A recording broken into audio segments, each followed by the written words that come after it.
va passer directement à la dernière partie de cette matinée. Oui, merci.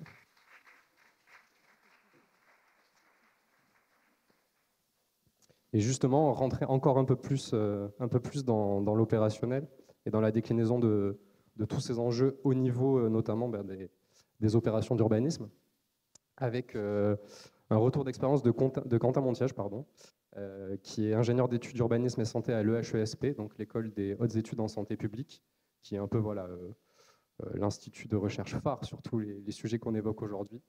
Et qui, du coup, on avait eu le plaisir, il y a 2 ans, de présenter à sa sortie le guide Isadora. Donc Isadora, un acronyme qui veut dire intégrer la santé dans les opérations d'aménagement. Et on a le plaisir aujourd'hui, 2 ans après, de faire un peu un premier bilan d'étape sur ce guide, et puis des expérimentations, un peu de recherche-action qui a été menée dans ce cadre-là. Donc Quentin, je te laisse la parole. Merci Alban. Déjà, merci à Ecopolis d'organiser cette journée régionale urbanisme et santé, et merci de l'invitation du coup de l'EHESP à y participer. Donc moi, je suis ici aujourd'hui pour faire un point d'étape du guide Isadora, comme l'a dit Alban, 2 ans après la publication de ce guide en 2020. Où est-ce qu'on en est, nous, dans nos travaux de recherche à l'EHESP vis-à-vis de ce guide? Alors, c'est pas mon sens. Déjà. Donc rapidement, parce que je vais essayer d'être un petit peu concis dans le temps qui m'est imparti. Dans un premier temps et sur 2 slides, je vais rappeler un petit peu la définition de l'UFS, de ce que nous on considère comme étant de l'UFS dans nos travaux de recherche à l'EHESP, et rappeler dans quel cadre théorique il s'inscrit notamment. Je présenterai ensuite le guide Isadora de manière générale. Alors désolé pour ceux qui le connaissent déjà très bien, en tout cas ce sera une petite piqûre de rappel, et puis pour les autres ça vous permettra de vous familiariser avec celui-ci. Je vous présenterai rapidement son processus d'élaboration, je rentrerai un petit peu dans la structuration générale du guide, et ensuite je vous décrirai également le fonctionnement de l'outil Isadora. Je ferai ensuite un point d'étape, du coup, donc 2 ans après la publication de ce guide, où est-ce qu'on en est à l'EHESP. Et enfin, je terminerai par une présentation d'une démarche expérimentale d'accompagnement à la mise en œuvre d'un UFS que l'on mène actuellement sur le quartier Morpa-Gros-Chêne à Rennes. Donc, dans un premier temps, tout d'abord, je tenais à faire un rappel sur la définition de l'UFS. Lorsque l'on parle d'UFS, de quoi parle-t-on exactement? Et c'est important de revenir là-dessus. Donc l'UFS, c'est un concept basé sur une approche globale des déterminants de santé et du bien-être, qui vise à encourager des choix d'aménagement et d'urbanisme qui vont venir minimiser l'exposition des populations à des facteurs de risque, maximiser l'exposition des populations à des facteurs de protection, et qui présente également des co-bénéfices en termes de santé et d'environnement. Et donc la mise en œuvre de l'UFS, elle repose sur une pluralité d'actions, de politiques publiques et d'acteurs à coordonner aux différentes échelles du territoire. Donc là, je voulais aussi revenir, avant de rentrer vraiment dans le vif du sujet concernant le guide Isadora, je tenais à refaire le lien avec le cadre des stratégies d'action de mise en œuvre d'un UFS, en soulignant bien que la mise en œuvre de l'UFS, ça ne relève pas d'une action unique, mais plutôt de la coordination d'un ensemble d'actions et d'acteurs aux différentes échelles du territoire, comme on a pu le voir ce matin au fur et à mesure des différentes interventions. Il n'y a pas une doctrine ou une seule démarche unique, mais bien divers moyens d'agir avec l'objectif commun de promouvoir la santé. Et donc, pour accompagner l'évolution des pratiques et pour placer la santé et le bien-être au cœur de la décision urbaine, il y a un cadre théorique qui a été développé par le HESP, reposant donc sur 3 stratégies d'action majeures à mettre en œuvre simultanément. Donc, en premier lieu, il est nécessaire de considérer tout projet d'urbanisme et d'aménagement en adoptant une approche écosystémique de la santé, donc à savoir de tenir compte des multiples liens entre un ensemble de déterminants de santé, qu'ils soient environnementaux, individuels, socio-économiques, et le projet d'aménagement en question. Et donc cette façon de considérer les projets, ainsi que les éléments de preuve des liens entre urbanisme et santé, ils doivent être partagés par un maximum d'acteurs sur le territoire. Et c'est ce qui nous emmène à une deuxième stratégie d'action, qui est donc le partage d'une culture commune et d'un plaidoyer pour l'UFS. Et donc pour mettre en œuvre cette acculturation, il est nécessaire d'encourager des temps d'échange multi-acteurs en favorisant les rencontres, les réseaux, les formations et toute forme de dispositifs multipartenariaux. Et enfin, la mise en œuvre d'un UFS, elle doit aussi passer par le développement, l'adaptation ou la mise en application de dispositifs existants. L'enjeu, c'est de choisir des démarches et des outils qui vont être les mieux adaptés aux spécificités du territoire pour accompagner les professionnels dans l'intégration de la santé-environnement dans les différents projets d'urbanisme. Donc, il est encore, enfin, je le rappelle, hein, mais il est important de rappeler que la mise en œuvre d'un urbanisme favorable à la santé, ça ne relève pas de l'une ou de l'autre de ces stratégies d'action, hein, mais bien d'une mise en musique nécessaire pour enclencher finalement une dynamique qui va être fédératrice et pérenne sur les différents territoires. Et donc cette troisième étape, cette troisième stratégie d'action, elle nous amène à rentrer un peu plus dans le détail de ce qui nous intéresse aujourd'hui, à savoir donc le guide Isadora. Donc le guide Isadora, qu'est-ce que c'est? Donc c'est une démarche, c'est un outil d'accompagnement à l'intégration de la santé dans les opérations d'aménagement. Donc là, on est sur l'urbanisme opérationnel. Donc c'est un guide qui s'inscrit plus précisément donc, dans une démarche de promotion de la santé et du bien-être. Donc bien-être qu'il soit physique, mental ou social. Donc là, on est sur une définition de la santé au sens de l'OMS, tout en recherchant des co-bénéfices en termes de santé publique et d'environnement. Et donc si les maîtres d'ouvrage et les maîtres d'œuvre sont les principales cibles de ce guide, il s'adresse également à tous les acteurs des secteurs de l'urbanisme, de l'aménagement, de l'environnement ou de la santé publique qui souhaitent s'acculturer ou s'investir dans la mise en œuvre de projets d'aménagement qui soient favorables à la santé. Et donc ce guide, c'est le fruit d'un travail, d'une collaboration qui a duré 2 ans. Donc ça a commencé en juillet 2017 pour arriver finalement à la publication de ce guide en mars 2020, juste avant le Covid. Donc pour entrer un peu plus dans le détail, le projet Isadora, c'est le fruit d'une collaboration entre des chercheurs, des professionnels de l'aménagement, des professionnels de l'environnement et de la santé publique, et également d'un soutien financier du ministère de la Santé, du ministère de la Transition écologique et solidaire et de l'ADEME. Donc l'outil, il a été donc construit sur la base d'une synthèse des connaissances scientifiques disponibles et d'échanges réguliers entre, d'une part, l'équipe projet interdisciplinaire constituée de l'EHESP, de l'AERBA, donc qui est l'agence d'urbanisme de Bordeaux-Aquitaine, et de l'AFNO, donc la Fédération nationale des agences d'urbanisme. Et également entre les membres d'un groupe de travail regroupant plusieurs acteurs locaux et nationaux de différents secteurs professionnels, des aménageurs, des promoteurs, des services techniques de collectivités, des agences d'urbanisme, des ORS, des ARS, etc. Soit environ 46 personnes représentant 35 organismes. Et donc le livrable issu de ce projet, donc, il est composé d'un guide de 238 bonnes pratiques basées sur des données probantes et structuré sous la forme de 15 clés opérationnelles sur lesquelles je vais revenir un petit peu plus dans le détail juste après. Donc le guide Isadora, pour vous montrer un petit peu sa structuration générale, il est structuré en 2 grandes parties. Donc on a une première partie qui concerne le volet introductif et conceptuel du guide. Donc c'est une partie qui va viser à clarifier un certain nombre de concepts liés à la mise en œuvre d'un urbanisme favorable à la santé. Donc elle rappelle le contexte, le cadre théorique de l'UFS, les principes clés, les différents liens entre un choix d'aménagement et la santé. Et la partie, elle se clôture par la présentation donc, du cadre théorique de l'UOFS, donc de l'urbanisme opérationnel favorable à la santé, avec l'articulation des différentes clés entre elles, qui a guidé par la suite le développement de l'outil Isadora.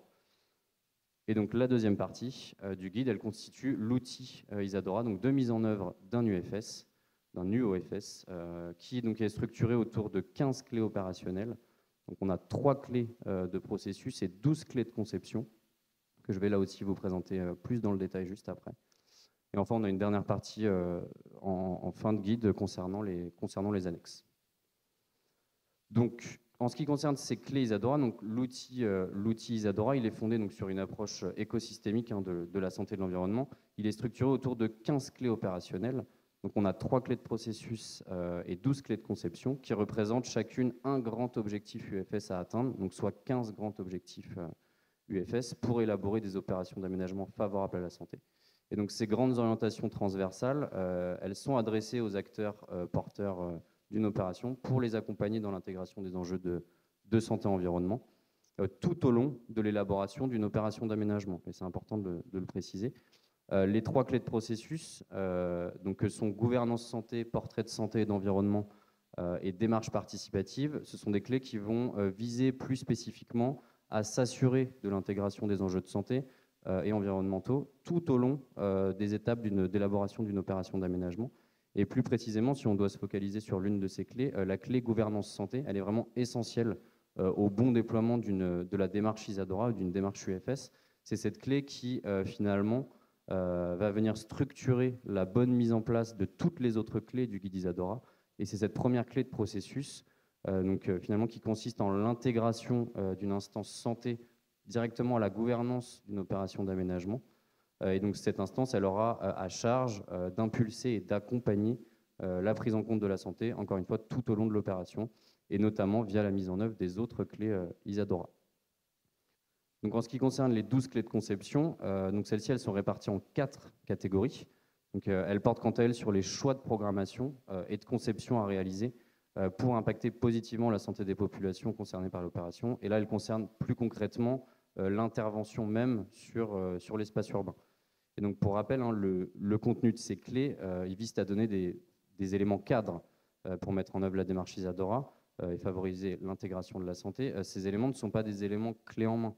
Ils ne sont pas appliqués de manière uniforme sur chaque opération d'aménagement, mais bien à contextualiser et à adapter à la situation de chaque opération.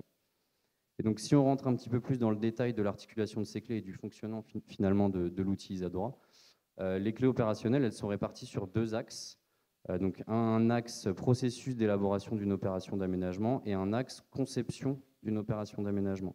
Donc, dans le cadre de l'axe processus d'élaboration d'aménagement, et donc afin de s'assurer de l'intégration des enjeux de santé aux différentes étapes d'élaboration d'une opération d'aménagement, les premières clés opérationnelles à mettre en œuvre sont les clés dites de processus que je vous ai présentées juste avant, donc à savoir la gouvernance santé, le portrait de santé environnement et les démarches participatives.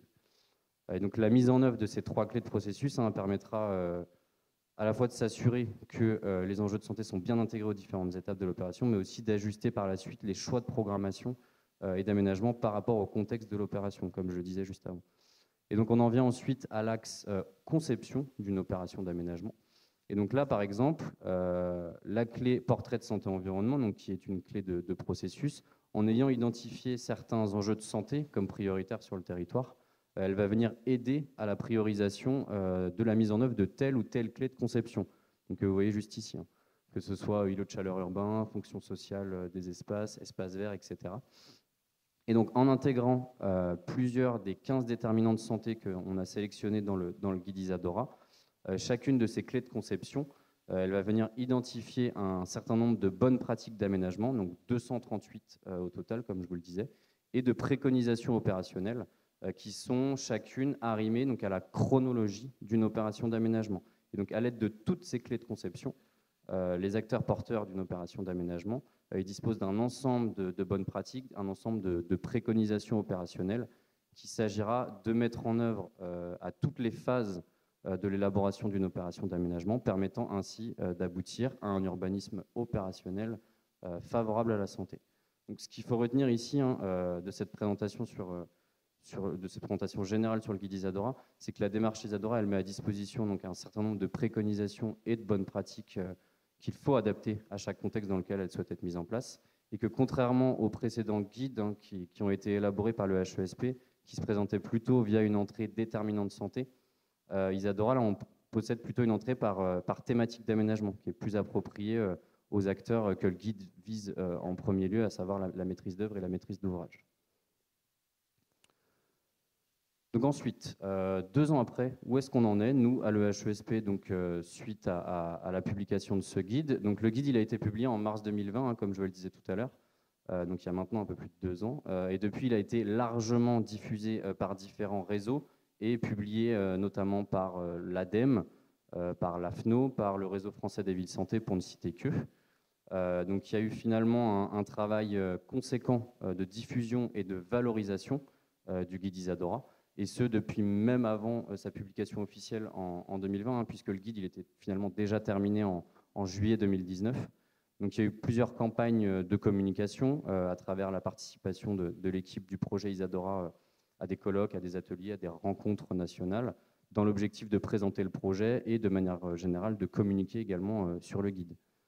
Il y a aussi eu un certain nombre d'actions de formation, notamment en interne à l'EHESP, sur des formations continues, donc notamment sur les EUS, les évaluations d'impact sur la santé, pour les ingénieurs d'études sanitaires, des ARS, etc., mais également auprès du CNFPT, de l'Agrocampus Ouest à Rennes ou à Angers, etc.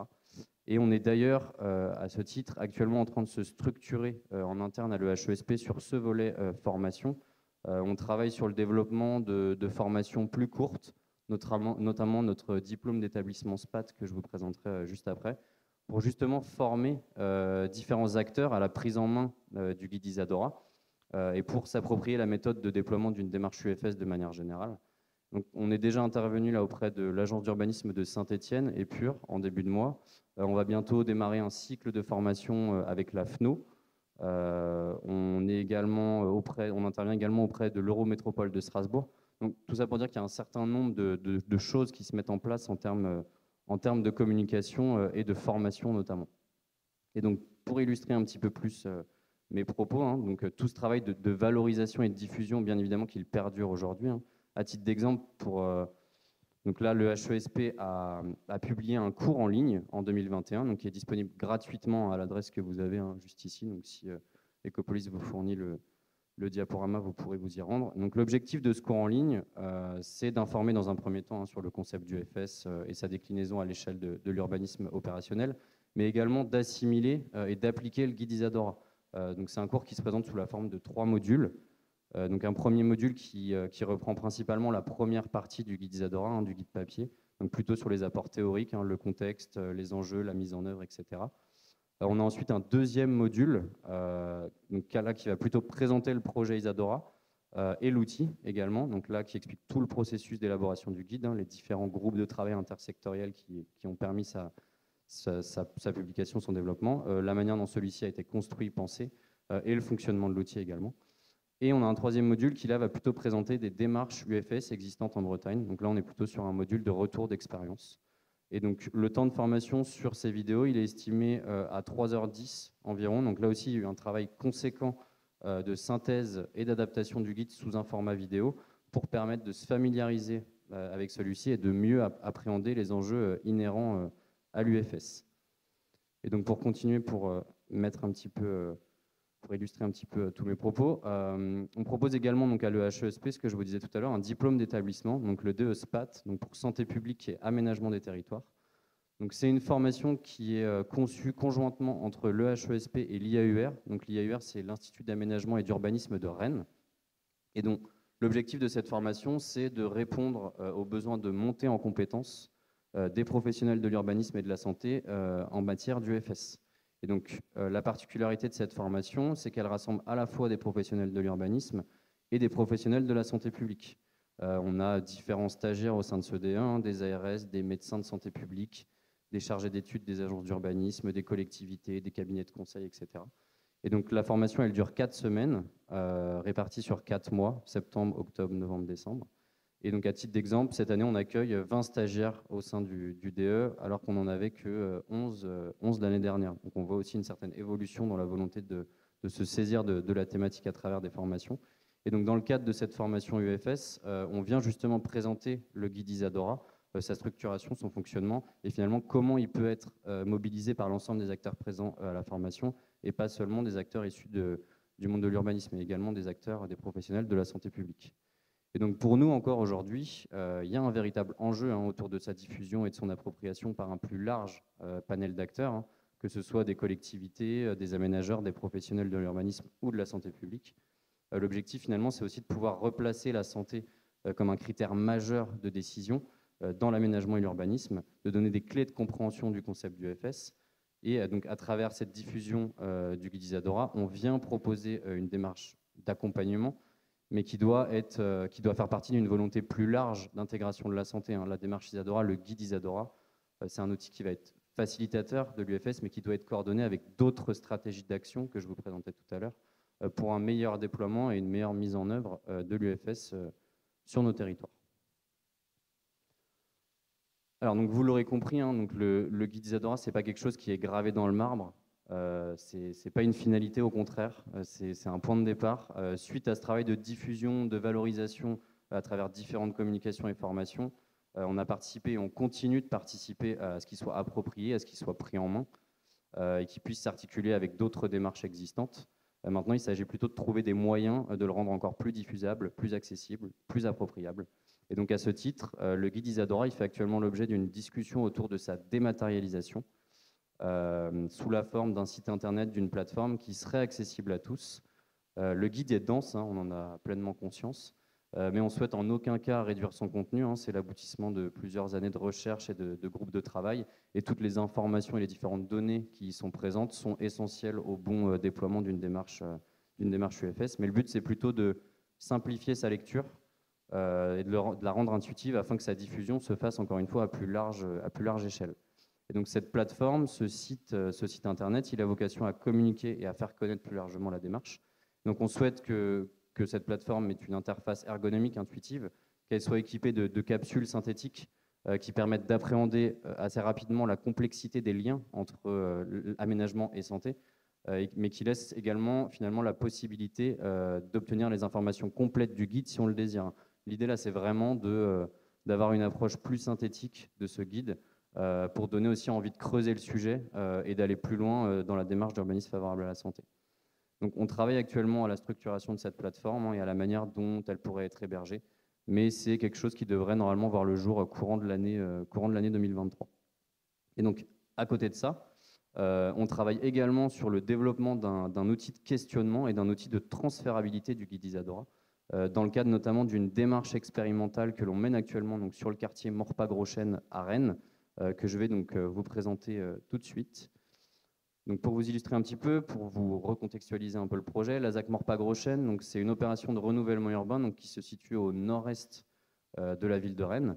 Et donc pour ce projet, la ville de Rennes, elle a confié donc à Territoire Public, qui est la SPLA de Rennes Métropole, donc l'aménageur public de la ville, la réalisation de l'opération d'aménagement, et elle a également souhaité inscrire cette ZAC dans une démarche d'urbanisme favorable à la santé. Et donc ce qu'il faut savoir, c'est que la ZAC, elle a été créée en 2019, que les premières réhabilitations de logements ont eu lieu en 2020. Et pour accompagner le déploiement de cette démarche UFS sur l'opération d'aménagement, Territoire Public a établi une convention de partenariat avec le HESP, mais également avec l'IAUR, donc l'Institut d'aménagement et d'urbanisme de Rennes, à partir de janvier 2021. Donc on est quand même arrivé en cours de projet, et c'est important de le noter. Et donc pour le HESP et l'IAUR, ce partenariat, ça constitue un projet de recherche-action. On est vraiment sur une démarche expérimentale d'accompagnement à l'utilisation du guide Isadora, mais aussi une démarche de manière générale d'accompagnement, de sensibilisation et d'acculturation autour des enjeux du FS. Donc, dans un premier temps, et dans le cadre du coup, de ce projet de recherche-action, il y a eu un travail conséquent de mise à plat du guide Isadora qui a été effectué sous la forme d'une matrice Excel qui nous a permis de visualiser l'ensemble des données qui étaient présentes dans le guide Isadora, que ce soit les thématiques d'aménagement, les déterminants de santé, les bonnes pratiques, etc. Et à laquelle on a ajouté un certain nombre de filtres permettant plusieurs portes d'entrée dans cette matrice, donc par déterminant de santé, par variable d'aménagement ou par clé Isadora. Et donc l'objectif final de cette matrice étant de pouvoir questionner aussi les différentes propositions d'aménagement au regard de leur impact sur la santé et des co-bénéfices en termes de santé-environnement, afin de permettre à l'aménageur de questionner ces différents choix d'aménagement et de l'aider également à prendre des décisions argumentées favorables à la santé sur la base de données probantes. Et donc la mise à plat de toutes ces données, elle a permis de visualiser dans les 12 clés de conception 238 bonnes pratiques, comme je vous le disais tout à l'heure, mais c'est issu de ce travail-là, qu'on a ensuite reformulé sous forme de questions, puisque tout simplement on souhaitait élaborer un outil de questionnement. Et donc sur la base de tout ce travail, on a décidé d'élaborer donc des fiches synthétiques des clés Isadora, donc uniquement sur les 12 clés de conception. On ne s'est pas préoccupé pour l'instant des 3 clés de processus. Et donc ces fiches synthétiques, en fonction des différents enjeux de santé-environnement qui ont été identifiés sur le territoire, elles ont vocation donc à questionner le projet au regard de ses impacts sur la santé. Donc, elles reprennent l'ossature générale des clés Isadora telles qu'elles sont présentées dans le guide, sur laquelle on a tout de même effectué un travail de synthèse donc, qui rappelle l'objectif UFS visé par la clé en question, les objectifs UFS visés par déterminant de santé dans cette clé. Et on a également inscrit une partie plaidoyer, message clé, qui permet d'identifier rapidement les liens entre la santé et la clé en question, et notamment d'avoir des éléments de langage pour pouvoir argumenter de la nécessité d'agir sur la base de données probantes. Et donc la fiche, elle se termine par une partie qui recense toutes les bonnes pratiques que l'on a reformulées sous forme de questions. Et donc chacune étant liée, encore une fois, à la chronologie de l'opération d'aménagement, afin de guider à faire les bons choix pour réduire l'exposition des populations à des facteurs de risque et maximiser leur exposition à des facteurs de protection. Donc c'est un travail qui est en cours, hein, là encore. On est actuellement en train de le finaliser. On fait tester les fiches dans différentes formations, mais c'est surtout un travail qui nous a permis d'enclencher en parallèle, nous à l'EHESP, une réflexion plus globale quant à l'élaboration d'un outil de transférabilité du guide Isadora. Alors je m'explique quand je parle d'outils de transférabilité. En effet, en parallèle donc, de cette démarche que je viens de vous présenter, de cette démarche expérimentale d'accompagnement à l'utilisation du guide Isadora, donc on travaille sur un outil adapté du guide, donc un outil qui repose sur la matrice multicritère que l'on a développée et qui doit permettre d'accompagner la prise de décision dans un projet d'aménagement au regard des scénarios d'aménagement, des esquisses, des AVP, des plans guides, etc., selon plusieurs clés d'entrée. Donc déterminants de santé, variables d'aménagement, clés Isadora. Et l'objectif, c'est finalement de faire de cette matrice Excel, de cette base de données finalement, un outil numérique, intuitif, ergonomique, qui soit en mesure de proposer un certain nombre de bonnes pratiques selon la temporalité du projet dans laquelle on se situe et surtout selon plusieurs entrées. Donc les diverses entrées, elles sont cumulables, donc elles sont au nombre de 5 comme je vous le disais. On peut rentrer dans cette matrice par clé Isadora, donc qualité des logements, espace vert, exposition des populations, etc. On peut rentrer également dans cette matrice par thématique d'aménagement. Donc on a 4 grandes thématiques dans le guide Isadora, polluants et nuisances, mobilité, accessibilité, lien social et cadre de vie et clé verte et bleue. On peut également rentrer par déterminants de santé. On a 15 déterminants de santé au total dans le guide Isadora. Je ne vais pas tous les faire. Ou également par thématique d'aménagement. Donc là, on en a 4, mixité fonctionnelle, habitat et îlot, espace public, espace vert et bleu. Et enfin, par sous-thématique ou variable d'aménagement. Donc là, pareil, on en a 15 au total dans le guide. Donc ça représente 5 entrées possibles, comme je vous le disais, qui sont cumulables et qui peuvent être mobilisées en fonction donc, de la temporalité du projet. Donc c'est un outil qui fonctionnerait sur la base de filtres. Et donc si je prends un exemple, je suis par exemple un aménageur, j'ai un projet d'aménagement qui n'a pas encore démarré et je souhaite intégrer les enjeux de santé-environnement dans mon projet. Donc moi, je souhaiterais plutôt travailler via une entrée déterminant de santé et selon une thématique d'aménagement. Donc je vais par exemple sélectionner 3 déterminants de santé, luminosité, biodiversité et interaction sociale par exemple, et une thématique d'aménagement, espace vert et bleu. Et donc l'outil va être en mesure de m'afficher, de me sortir toutes les données, toutes les bonnes pratiques liées à ces 3 déterminants et à cette thématique d'aménagement que j'aurais sélectionnée.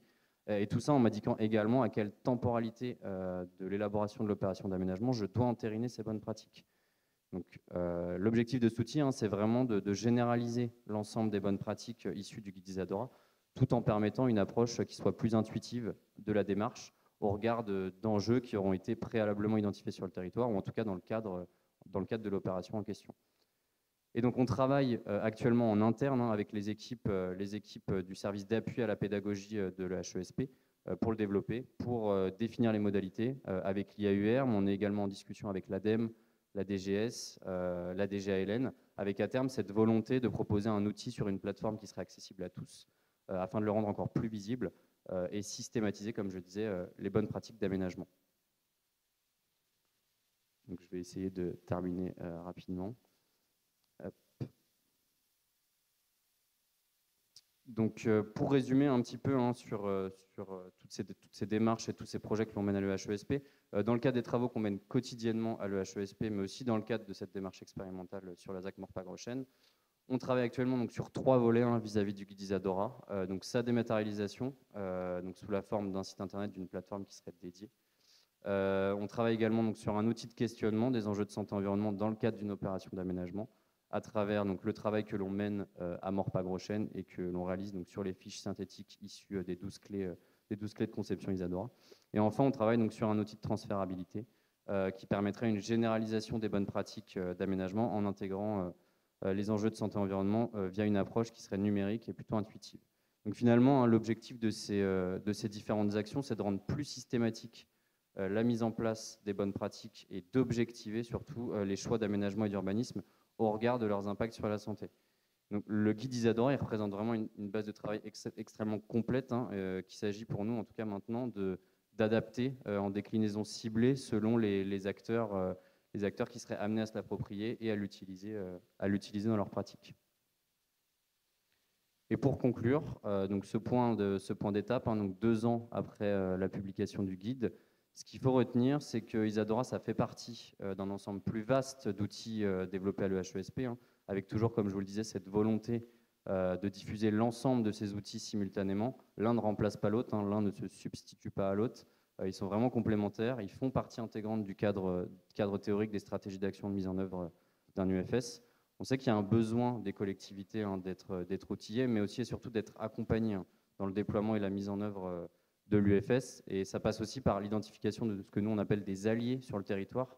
Une démarche UFS, elle ne se porte pas seule. Il faut pouvoir être en mesure d'identifier ces personnes ressources sur le territoire, que ce soit à l'échelle communale, intercommunale, régionale ou même nationale, afin que chacun aussi puisse apporter son expérience, ses connaissances, son expertise sur le sujet en tout cas concerné dans le cadre de l'UFS, et que la démarche elle soit portée collectivement et de manière pérenne sur le territoire.